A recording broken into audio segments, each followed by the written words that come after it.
Ресторандағыдай сазан балығын әзірлеймін. Сазан қылтаны аздау, дәмді, нәрлі балық.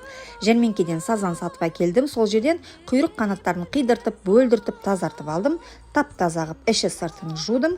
Енді кез келген балыққа арналған маринад жасаймыз. Балыққа арналған дәмдеуішке тұз, қара бұрыш, сұйық май, лимонды сығып қосамыз, әр балыққа жағып шығамыз. Балықтың басын пешке 190 градусқа фольга не пергаментке орап бөлек пісіріп аламыз.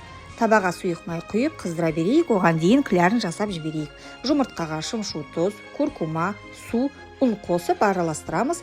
Басқа бөлек ыдысқа онға кез келген картоп не жүгері крахмалын салып араластырып, балықты алдымен сұйық массаға, кейін онға аунатып, орташа отта қуырып аламыз.